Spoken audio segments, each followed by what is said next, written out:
Hello class 10 तिमीहरूको सिलेबसमा उपन्यास खण्ड जुनेली रेखा पढ्नुपर्छ अनि यस वर्षको 2021 मा परीक्षा दिने नानीहरूको निम्ति पनि यो गाभिएको छ र मसित भएको पुस्तकबाट केही प्रश्न उत्तर तिमीहरूलाई सहयोगको निम्ति म यहाँ राखिरहेको छु जसले तिमीहरूलाई 2021 मा परीक्षा दिन सहज होस्। त म पढेर सुनाउँछु।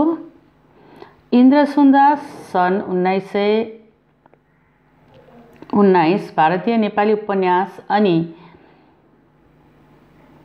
भारतीय नेपाली कथाका क्षेत्रमा परिचित व्यक्तित्व हुन्। अनुवाद, कथा र उपन्यास लेखनमा कलम चलाउने सुन्दासले बंगला साहित्यको इतिहास पनि लेखेका छन्।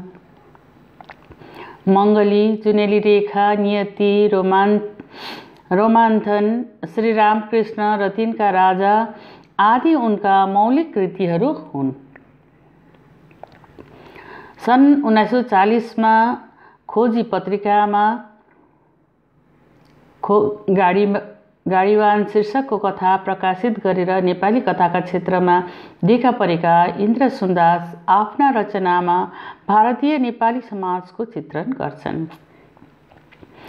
स्थानीय वातावरण र परिवेशमा विशेष ध्यान दिने हुनाले उनका रचनामा आञ्चलिकता पाइन्छ भने कलात्मक भाषा शैली भएको हुनाले उनका रचनाहरू सबै खाले पाठकमाझ प्रिय रहेका छन्। त यहाँबाट आउने प्रश्नहरूमा एउटा प्रश्न छ, जुनेली रेखा लघु उपन्यासको शीर्षक कतिसम्म सार्थक छ? अब यसको उत्तरमा तिमीहरूले लेख्न पर्छ। उपन्यासकार इन्द्रसुन्दासले यो उपन्यासको शीर्षक प्रतीकात्मक ढङ्गमा राखेका छन्। जुनेली रेखा शीर्षकको साधारण अर्थ जुनको उज्यालो बुझिन्छ। जुनेली रेखाको मुख्य अर्थ अत्याचारी अंग्रेज शासकहरू विरुद्ध चिया कमानमा काम गर्ने अशिक्षित श्रमिकहरूको बिस्तारै चेतना आएर विरोध गर्ने क्षमता बढेको कुरालाई मान्न सकिन्छ। मुख्य रूपमा उपन्यासकारले यो उपन्यासमा जुनेली रेखाको सन्दर्भलाई प्रतीकात्मक रूपमा स्पष्ट पारेका छन्। एक रात नायिका मालिनीलाई निन्द्रा नपरेर बाहिर निस्कँदा पूर्णेको रात पनि अँध्यारो थियो। कालो मेघले जुनलाई डम्म ढाकेको थियो। उनले आफूलाई जुनसँग तुलना गरिन्। यस दृश्यबाट मालिनीले कालो ग्रह हटेपछि राम्रो दिन आउँछ भन्ने प्रेरणा पाई अनि कमान त्याग्ने निर्णय गरी। यसरी जुनेली रेखाको प्राकृतिक दृश्यबाट उपन्यासकी नायिका मालिनीले अत्याचारी शासकको पन्जाबाट छुट्ने प्रेरणा पाएकीले यो उपन्यासको शीर्षक सार्थक छ। अब दोस्रो प्रश्न छ, उपन्यास जुनेली रेखाको पात्र जसले कस्तो दण्ड किन पायो? हट्टा बाहिर भनेको के हो? उपन्यास जुनेली रेखाको पात्र जसले हट्टा बाहिरको दण्ड पायो। हट्टा बाहिर भनेको एउटा ठाउँदेखि अर्को ठाउँमा खेदी माग्नुलाई के भनिन्छ? हट्टा भनिन्छ। यो नियम अहिले भारतमा अंग्रेजको शासनकालमा चिया बगानमा म्यानेजरहरू अंग्रेज नै हुन्थे। यस समयमा अलिकति गल्ती गर्ने मान्छेले अथवा कमानमा काम गर्नेहरू कसैले पनि यो दण्ड भोग्नु पर्थ्यो। यहाँ जसले यस्तो दण्ड पायो, जसकी स्वास्नी मरेकी थिए, उता साहेबको बंगलोमा मालिनी काम गर्ने स्त्रीको पति तथा धने पनि मरेको थियो। यसर्थ धनेको रिक्त स्थानमा धनेकी विधवैले मालिनी काम पाई। ऊ पनि एक्ली थिए। जसले जाँड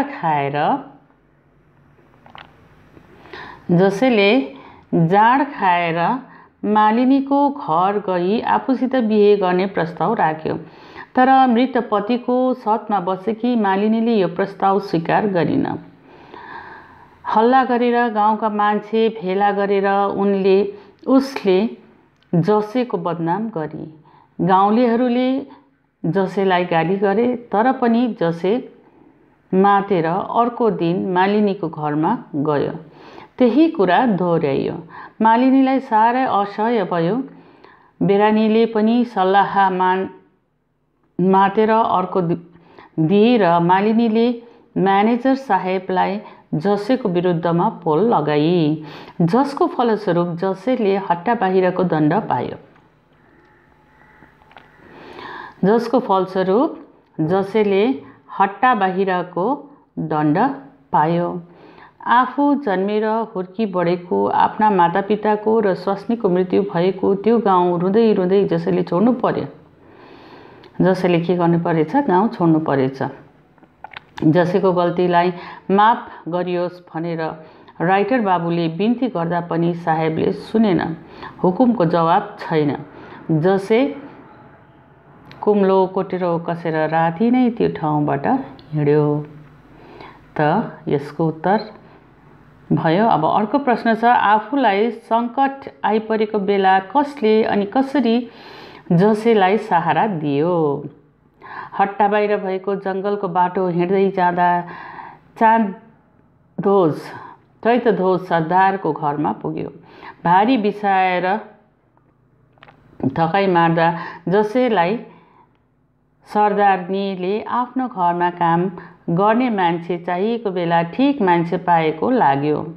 जसेलाई कहाँबाट आएको भनी सोद्धा जसेले आफ्नो सम्पूर्ण कहानी सुनायो।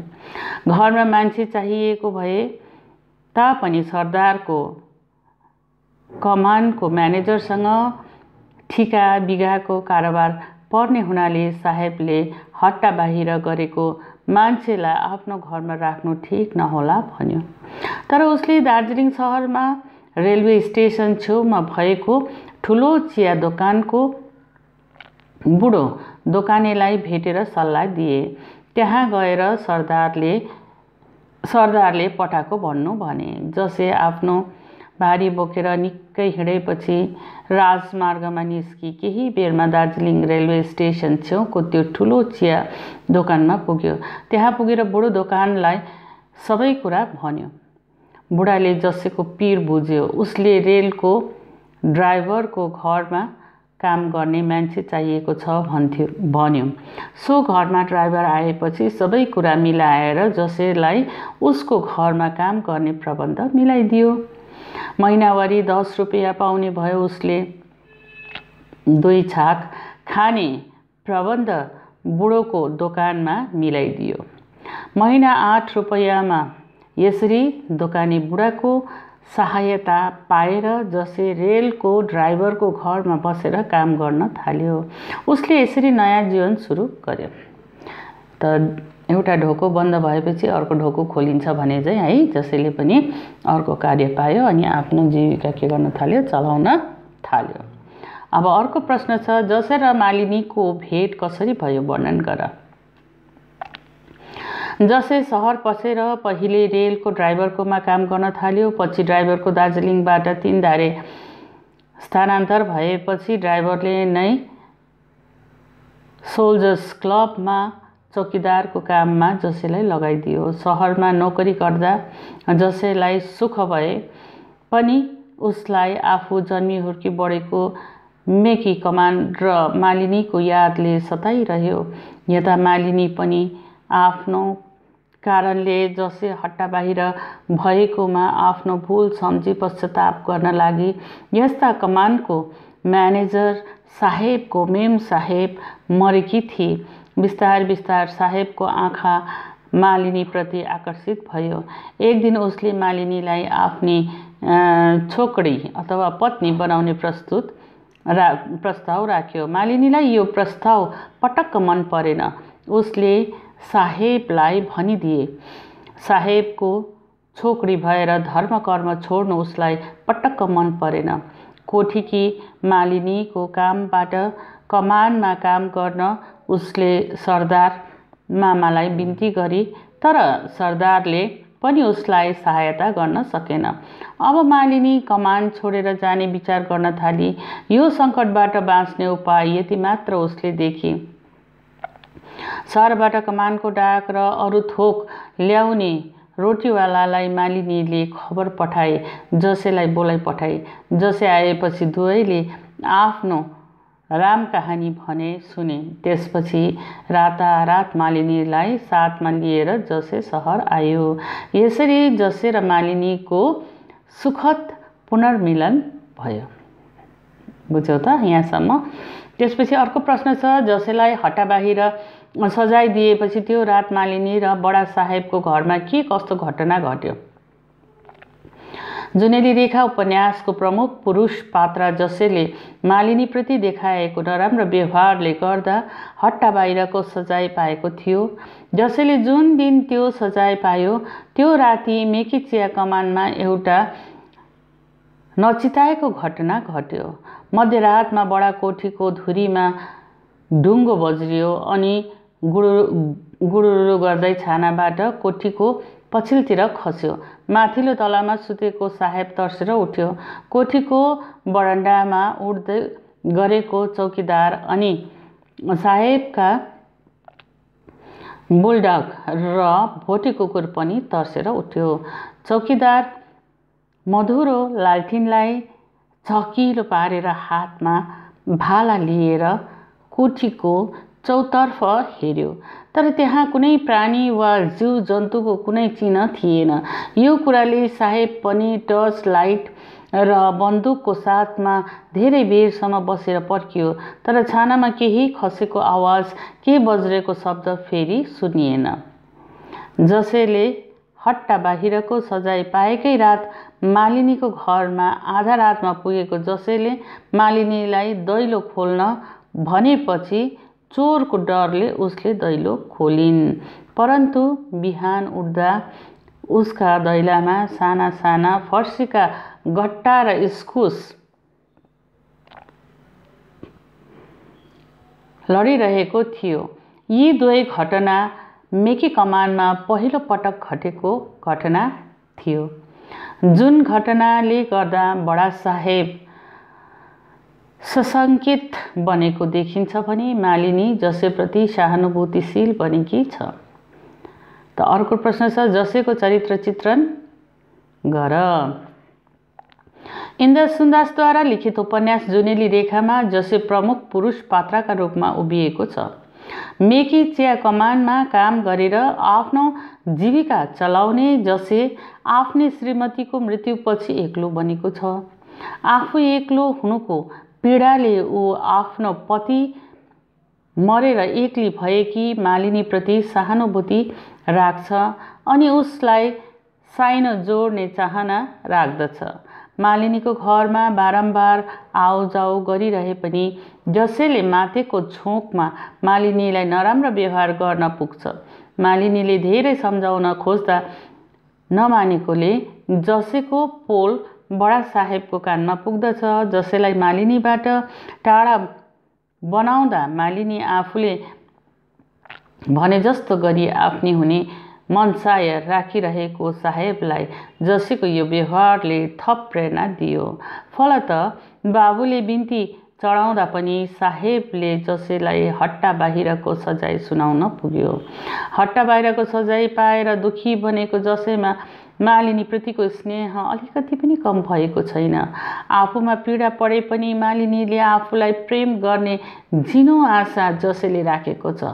हट्टा बाहिरको सजाय पाएको जसेले त्यसपछि जीवन सरल तरिकाले बित्छ। सरदारको स्नेहले अर्को साहेबको घरमा काम पाएको जसेले आफ्नो जीवनमा विभिन्न कामहरू गर्ने भएको हुनाले जसले बिस्तारै उन्नति गर्दै गएको र सबैको विश्वास पात्र बन्दै गएको देखिन्छ। यति भएर पनि ऊ मालिनीप्रतिको आफ्नो प्रेम बिर्सँदैन। बारम्बार मालिनीप्रतिको मायाले जसे एक रात मालिनीको घरमा आउँछ अनि आफूसँग मालिनीलाई लिएर जान्छ। पहिला पहिला जसेलाई नराम्रो व्यवहार गर्ने मालिनी पनि जसेको प्राकृतिक प्रेममा पग्लन पुग्छ। यसरी उपन्यास एउटा मजदुर परिश्रमको प्रतिनिधि पात्रका रूपमा जसे देखा परेको छ। आफ्नो विश्वासमा अडिग रहने जसे अर्काको दुःख नबुझ्ने व्यक्तिका रूपमा देखिन्छ। हट्टा बाहिरको सजाय पाएर पनि विचलित नभई आफ्नो कर्ममा नै निरन्तर लागिरहेको, जसले उपन्यासको प्रारम्भदेखि अन्त्यसम्म आफ्नो विश्वासलाई स्थिर राखेको देखिन्छ। मञ्चीय पात्रका रूपमा रहेको जसैकै जीवनसँग उपन्यासको प्रसङ्ग अगाडि बढेको हुनाले उसलाई बद्ध पात्रका रूपमा चिन्न सकिन्छ। त यो निकै लामो उत्तर मैले तिमीहरूलाई पढेर सुनाएँ। अब अर्को प्रश्नको प्रश्न म यहाँ पढ्न चाहन्छु। उपन्यास जुनेली रेखाको नायक जसले रेलका ड्राइभरको घरमा नोकरी पाएपछि उसको जीवनमा आएका परिवर्तनबारे संक्षिप्त विवरण गर। हुन त धेर थोर यो कुरो हामीले अघिको प्रश्न उत्तरमा पनि पायौँ, तर पनि यो प्रश्नको उत्तर म तिमीहरूलाई फेरि एकचोटि दोहोऱ्याउनेछु।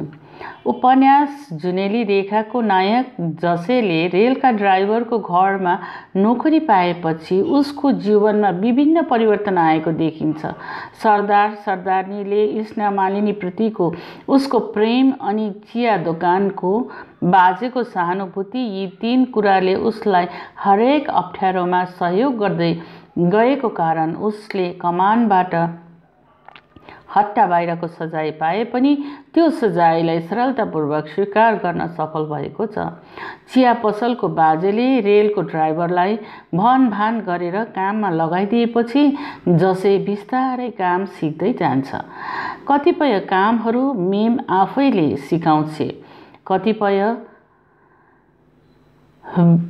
ब्रेकमान जो पुरानो नोकर उसले सिकाइदिन्छ। दिन प्रतिदिन उसले काममा सिपालु बन्दै जान्छ। निष्ठासँग काम गर्ने समयमा नै आफ्नो काम सिधाउने सरल स्वभाव देखाएको हुनाले जसले साहब र मेम दुवैको मन जित्न सफल हुन्छ। बारम्बार मालिनी र चिया कमानको सम्झनाले उसलाई कमानतिर तानिरहे पनि आफ्नो कर्म सम्झेर ऊ आफ्नो काममा लागिरहन्छ। समय पाउँदा कमानको रमिता हेर्न पुग्थ्यो। समय बित्दै जाँदा जसैमा सहरको रस भिज्यो। उसले परिवर्तित वातावरणमा आफूलाई अनुकूल तुल्याउन समर्थ भयो। केवल राति मात्र कहिलेकाहीँ हत्तपत्त निन्द्रा नलाग्दा वा निन्दले एका बिहानै छोड्दा उसलाई चिया कमानको यादले सताउँथ्यो। तर दोकाने बाजेको बेला बेलाको अर्थी र उत्साहको स्मरण गरी जसले आफ्नो मन बाँध्ने गर्थ्यो। जसले काम गर्न थालेको 8 महिना पुगेपछि दार्जिलिङबाट ड्राइभर तीनधारे बदली हुन पुग्छ। हठात स्थानान्तरको खबरले विचलित बनाए पनि मुख्य कार्यालयको आदेश मान्न कर लाग्छ रेल ड्राइभरलाई। मेम साहब र साहेबले काममा पख्त जसैलाई सँगै लैजाने विचार गरे पनि नयाँ ठाउँमा जसैले नजाने विचार गर्छ। तर ड्राइभर साहेबले त्यहाँको तीनधारे अफिसरलाई भनेर क्लबको चौकीदारमा जसैलाई नियुक्त मिलाइदिएपछि जसैको चौकीदारी जीवन आरम्भ हुन पुग्छ। जसैले तलब महिनामा 15 रुपियाँ अनि क्लब मुनि नौकरानमा बस्ने कोठा पायो। जसैले बिल्डिङ र कम्पाउन्डको चौकीदारी गर्नु, फाल्टु मान्छे र केटाकेटीलाई हाताभित्र प्रश्न नदिनु, फौजीहरू आएका बेलामा सेवामा हाजिर हुनु अनि सबै गइसकेपछि बत्ती निभाएर झ्यालढोका बन्द गर्नु पर्थ्यो। सोल्जर्स क्लबको स्वतन्त्र जीवन जसैलाई रमाइलो लाग्दै गयो। राम्रो खाना र लाउन पाएपछि जसैलाई आफ्नो दिन फर्किए झैँ लाग्न थाल्यो। त यहाँसम्म भयो तिमीहरूको उपन्यास जुनेली रेखा, जसका कथाकार हुनुहुन्छ, उपन्यासकार हुनुहुन्छ इन्द्र सुन्दास, हैन? त यहाँसम्म भयो यसको प्रश्न उत्तर। आशा छ यो हेरेपछि तिमीहरूले याद पनि गर्न सक्छौ अनि तिमीहरूलाई यसले फाइदा पनि पुग्नेछ।